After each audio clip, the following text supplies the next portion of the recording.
당신이 가장 최근에 위로를 받았던 순간은 언제였나요? 친구의 말 한마디였나요? 아니면 따뜻한 국 한 그릇이었을까요? 많은 사람들이 말합니다. 나는 혼자 밥을 먹지만 마음만은 그렇지 않다고. 그럴 수 있는 이유는 바로 음식이, 특히 한식에 우리에게 단순한 영양이나 맛 이상의 것을 주기 때문입니다. 한식은 우리 몸을 따뜻하게 데워주는 동시에 우리 마음에도 조용히 온기를 불어넣어주죠. 특히 정신적으로 지치고 우울하거나 내가 나를 잘 돌보지 못하는 날에는 밥 한 그릇이 세상 가장 큰 위로가 되기도 합니다. 이 이야기는 그런 한식의 마음, 그 깊은 정서에 관한 이야기입니다. 오늘 우리는 한식이라는 주제로 음식이 어떻게 정신 건강에 힘을 줄 수 있는지 함께 차분히 들여다볼 겁니다. 잠깐 생각해 볼까요? 당신이 가장 많이 떠올리는 음식은 어떤 것이었나요? 어릴 적 먹던 미역국?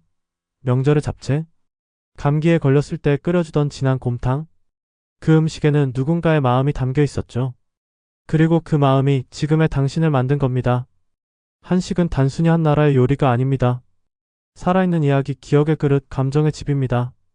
이제 함께 그 이야기를 하나씩 꺼내보려 합니다. 마음이 힘들 때, 혼자 밥을 먹을 때 문득 떠오르는 건 이상하게도 그 화려한 음식이 아니라 조용히 김이 오르는 된장국 한 그릇일 때가 있죠. 왜일까요? 그런 순간 우리는 그 음식 자체보다 그 속에 담긴 기억, 온기, 그리고 익숙함을 찾고 있는 것 아닐까요? 한식은 단순히 맛있는 음식이 아닙니다. 그건 정말 우리의 마음을 어루만지는 음식이에요. 그런 의미에서 이야기를 한번 시작해 볼까요? 한식 참 묘하죠. 자극적이지 않은데 이상하게 당기고 화려하진 않은데 보면 안심이 돼요. 매일 먹는 듯 했는데 오랜만에 먹으면 뭔가 돌아온 느낌이 들기도 하죠.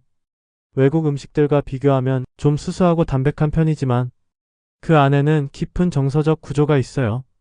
이 음식은 맛의 영역이 아니라 정서의 층위에 닿아 있어요. 예를 하나 들어볼게요. 된장국. 그거 그냥 된장 풀고 두부, 호박, 양파 조금 넣고 끓이면 되잖아요.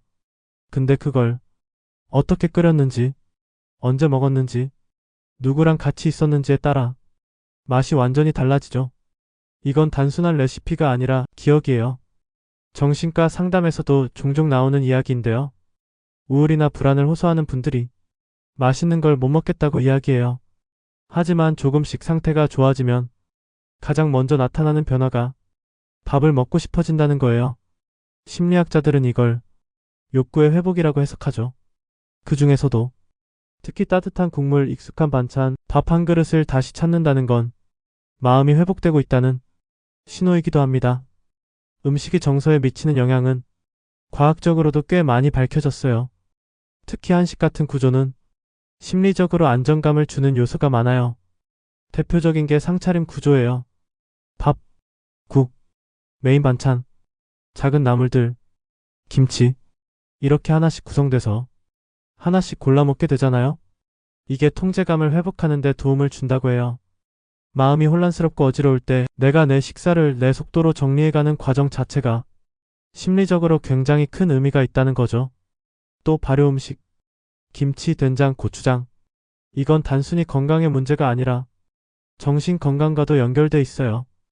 왜냐하면 이런 발효식품에는 장내 미생물을 돕는 유산균들이 많은데 이 장내 환경이 세로토닌 분비와 직결되거든요. 세로토닌 들어보셨죠? 행복 호르몬이라고도 불리는 이 물질이 우울을 완화시키고 안정감을 주는 역할을 해요. 그러니까 우리가 김치 한 조각에 마음이 놓인다는 말이 사실은 단순한 표현이 아니라 과학적, 심리적, 생물학적으로도 꽤 의미 있는 표현이었던 거죠. 이렇게 한식은 우리 몸에 그리고 마음에 조용히 스며드는 회복의 구조를 갖고 있어요. 이건 자극해서 끌어내는 음식이 아니라 기다리며 곁에 있어주는 음식이에요. 지금 이 순간 당신도 어쩌면 누군가 해준 따뜻한 밥 한 끼가 절실할지도 몰라요. 그 마음을 다독이는 이야기를 지금부터 하나하나 천천히 함께 나눠볼게요. 지금도 기억나시나요? 아무리 바빴어도 엄마는 항상 밥을 챙겨주셨죠. 그 밥 한 공기에는 우리가 말로 다 표현 못한 마음이 담겨 있었어요. 그저 된장국 한 그릇, 김이 모락모락 나는 밥 한 숟갈, 거기에 엄마가 무친 시금치나물 한 젓가락. 그걸 먹는 순간 이상하게 마음이 가라앉고 눈물이 날 것 같은 그런 느낌 한 번쯤 느껴보셨죠? 우리는 음식의 맛을 입으로 기억한다고 생각하지만 사실은 감정으로 기억하는 경우가 훨씬 더 많아요. 아이 때 먹었던 유부초밥, 시험 끝나고 먹은 김치찌개, 실연 후 혼자 울며 끓여 먹은 라면 한 그릇. 그 모든 음식은 그날의 감정과 함께 저장돼 있어요. 그리고 다시 그 음식을 마주할 때 그 감정이 조용히 되살아나죠. 한식에는요, 특별한 심리적 구조가 있어요. 정성, 기다림, 반복, 온기. 이 네 가지는 안정 애착을 형성하는데 큰 영향을 미친다고 해요. 엄마가 매일 해주시던 집밥, 항상 같은 방식으로 나오는 된장국. 그게 우리에게 무의식 속에서 나는 안전해, 나는 지켜지고 있어 라는 감각을 줬던 거예요. 그런데 이 감각은 단순한 기억이 아니에요. 정서 조절에 실제로 관여합니다. 한 연구에 따르면 어릴 적 부모의 손맛에 익숙한 사람일수록 우울감이 낮고 스트레스를 음식으로 푸는 경향이 적었다고 해요. 왜냐고요? 음식이 이미 충분한 정서적 안정과 돌봄을 제공했기 때문이에요. 그래서요, 한식이 소울푸드다라는 말에는 그냥 추억팔이 그 이상이 담겨 있어요. 그건 우리 정서의 뿌리예요. 엄마의 손, 할머니의 손, 작은 숟가락에 담긴 위로와 연대. 이런 경험이 쌓인 사람은요, 자기 자신을 더 잘 돌보게 되고 타인을 위한 밥 한 끼의 중요성도 알게 됩니다. 그래서 혼자 살아도 밥을 짓고 친구에게 도시락을 싸고 명절에 가족을 위한 국을 끓이게 되죠. 그건 단지 식습관이 아니라 정서적 기억의 확장이자 표현이에요. 이런 걸 보면 음식은 뇌로 먹는 거고 한식은 심장으로 기억되는 음식 아닐까요? 잠깐 생각해봐요. 가장 힘들었던 시기, 당신을 버티게 해준 음식은 뭐였나요? 엄마가 싸준 김밥? 혼자 끓인 라면? 돌아가신 할머니의 콩자반? 그 기억을 꺼내보는 것만으로도 우린 이미 위로받고 있어요. 이게 바로 한식이 주는 정서적 회복의 힘입니다. 봄, 여름, 가을, 겨울. 우리의 삶에는 계절이 흐릅니다. 그런데 생각해보면 한식은 그 계절을 가장 정직하게 밥상 위에 올리는 음식입니다. 한식은 시간을 먹습니다. 계절을 입에 넣는다는 말 들어보신 적 있나요? 이건 단지 시적인 표현이 아닙니다. 한식은 진짜로 계절과 함께 숨쉬고 있는 음식이거든요. 겨울을 지나고 난 봄은 우리 몸과 마음이 다시 깨어나는 시간입니다. 한식은 이 회복의 계절을 봄나물로 표현합니다. 냉이, 달래, 쓴바귀, 미나리 쑥. 이름만 들어도 향이 느껴지죠? 아주 연하고 여리지만 그 안에는 겨울을 버텨낸 생명력이 가득합니다. 한식은 말하듯이 밥상을 차립니다. 천천히 이제 깨어나도 돼. 너는 이 계절만큼 단단하게 다시 시작할 수 있어. 봄나물 비빔밥 한 그릇은 말 없는 응원입니다. 여름은 뜨겁습니다. 우리는 피곤해지고 지치고 짜증도 늘죠. 한식은 이때 무언가를 더하는 게 아니라 덜어내는 방식으로 우리를 식혀줍니다. 열무김치, 오이냉국, 콩국수, 초계국수, 보리밥. 모두 입맛을 돌게 하면서도 과하지 않고 깔끔하고 시원합니다. 이 계절의 한식은 이렇게 말하는 듯해요. 괜찮아. 지금은 무리하지 마. 입맛 없어도 조금씩 먹고 버티면 돼. 무언가를 잃어가는 계절처럼 보여도 사실은 내면을 다잡는 시간입니다. 한식은 그것까지 알고 있죠. 가을은 땅이 주는 선물을 모아 감사하는 계절입니다. 이때 한식은 풍성합니다. 송이밥, 전어구이, 밤조림, 단호박찜, 들깨무침, 잡곡밥. 색이 풍부하고 식감도 다양하고 입안에서 느끼는 계절이 있습니다. 가을에 먹는 밥상은 배를 채우기보다 마음을 채웁니다. 그리고 한 끼를 먹고 나면 왠지 내 안에 여유가 한 칸 차는 느낌이 들죠. 고생 많았어. 이제는 좀 쉬어도 돼. 가을 한식은 이렇게 속삭입니다. 겨울은 고요한 계절입니다. 가장 적게 움직이고 가장 많이 안으로 향하는 시기. 이때 한식은 뜨거운 국물로 우리를 감쌉니다. 곰탕, 설렁탕, 도가니탕, 갈비찜, 떡국, 김장김치, 굴전. 겨울 음식은 정성이 오래 걸립니다. 며칠을 담가야 맛이 드는 김치. 서서히 우려낸 국물. 천천히 삶아낸 고기. 한식은 이 계절에 말합니다. 기다리는 법을 알면 더 깊어질 수 있어. 이 추위도 지나간다는 걸 밥상에서 먼저 배워. 가만히 보면 한식은 우리에게 순환의 리듬을 가르쳐 줍니다. 우리는 자주 잊죠. 모든 것은 돌아온다는 걸. 감정도 상처도 기쁨도 그리고 삶의 어려움도. 계절이 순환하듯 한식도 그렇게 순환합니다. 그 속에서 우리는 서두르지 않고 조급해하지 않고 자연처럼 살아갈 수 있게 되는 거죠. 한식은 그렇게 우리의 삶을 계절의 리듬 안에 놓아줍니다. 계절을 먹는다는 건 우리가 지금 이 순간을 살고 있다는 뜻이에요. 봄의 회복, 여름의 절제, 가을의 감사, 겨울의 인내. 한식은 그 모든 것을 매 끼니마다 말없이 건네줍니다. 괜찮아. 지금 너는 잘 살고 있어. 조용한 식탁 앞에 혼자 앉았을 때 느껴지는 그 낯선 정적, 아마 누구나 한 번쯤은 느껴보셨을 겁니다. 먹는 건데 배는 채워지는데 이상하게 마음 한켠은 허전했던 그 순간 말이죠. 우리는 왜 혼자 먹는 밥에서 외로움을 느낄까요? 사실 인간에게 식사는 단순한 생존을 넘어서 함께 존재함을 확인하는 심리적 교감의 도구입니다. 한식을 생각해 봅시다. 국 하나, 반찬 여러 개, 그리고 식탁 가운데 놓인 쌈, 채소와 쌈장. 이건 혼자 먹으라고 만들어진 구조가 아닙니다. 공유를 전제로 하는 식사죠. 찌개는 함께 떠먹고 불고기는 가운데서 구워 먹으며 반찬은 이거 더 먹어봐 하며 건네죠. 이건 단순한 습관이 아니라 함께 먹는 존재로서 서로를 인정하는 행동입니다. 신경과학적으로도 식사는 사회적 신호를 주고받는 행위로 인식됩니다. 실제로 사람과 함께 밥을 먹을 때 도파민, 옥시토신 같은 행복 호르몬이 더 많이 분비되며 스트레스 지표는 떨어집니다. 반면 혼밥을 지속적으로 하게 되면 우울감, 고립감이 증가한다는 연구 결과도 많죠. 그래서 한식의 이 나눔 식사 구조는 우리가 건강을 유지하는 데 정서적 완충지대 역할을 해주는 겁니다. 할머니가 만들어주시던 된장국 한 숟갈에 마음이 풀리고 엄마가 덜어주시던 밥 한 공기에 눈물이 핑 도는 경험. 이건 단순히 음식이 아니라 그 음식을 통해 받았던 정서적 안정감이기 때문입니다. 외국인 친구들이 가장 놀라는 지점도 바로 이것이죠. 왜 밥을 덜어줘? 왜 찌개를 같이 떠먹어? 익숙하지 않지만 곧 그 안에서 포근함을 느낍니다. 코로나19 시기를 거치며 우리는 강제로 혼밥의 시대를 경험했죠.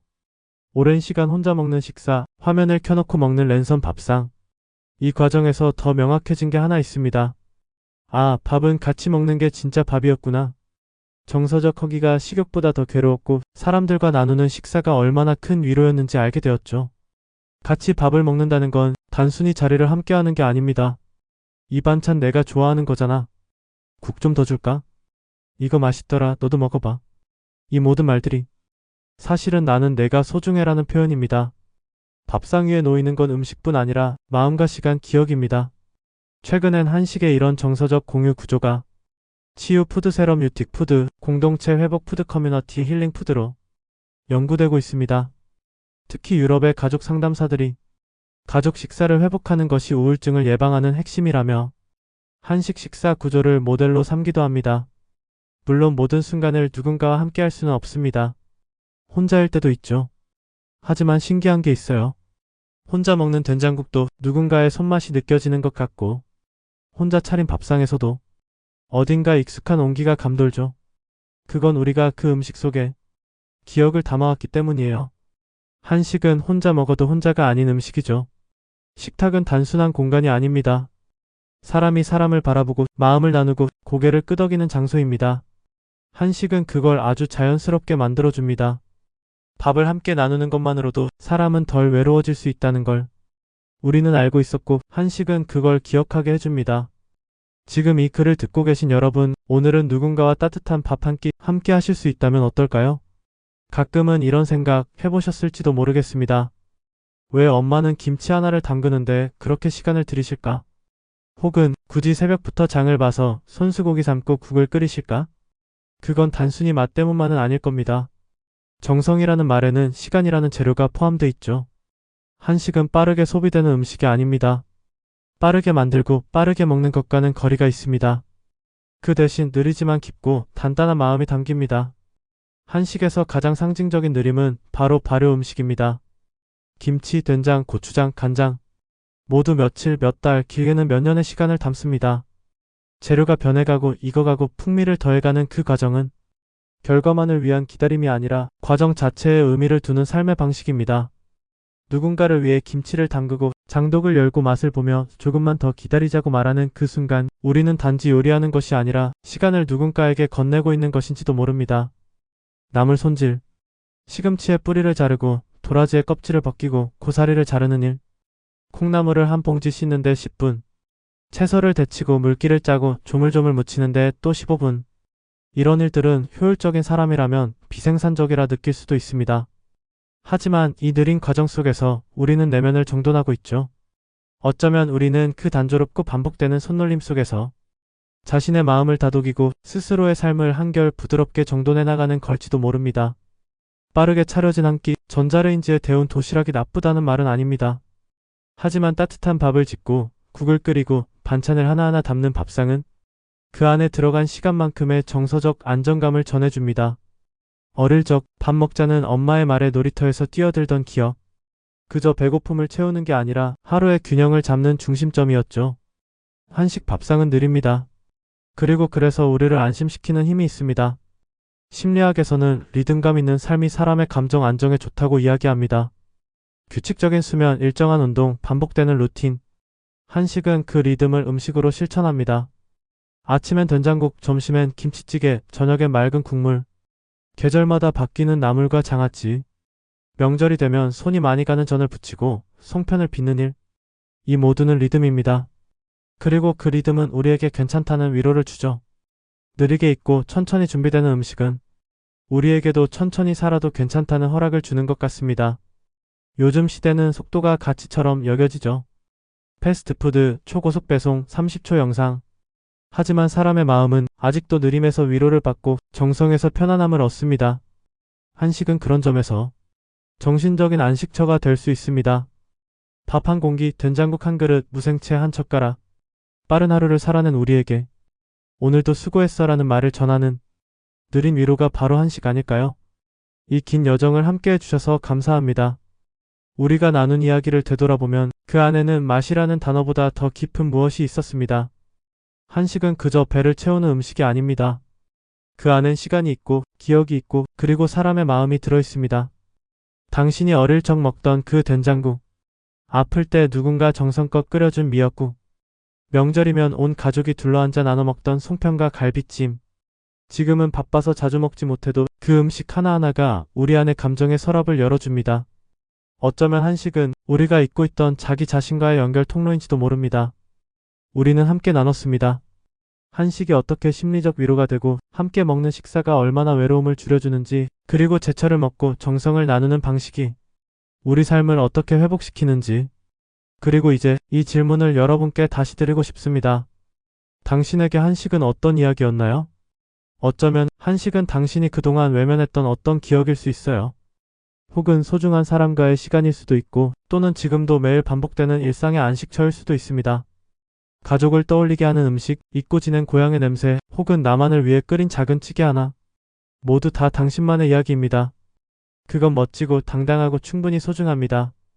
오늘의 이 영상이 그 이야기를 다시 꺼내보게 하는 작은 계기가 되었기를 바랍니다.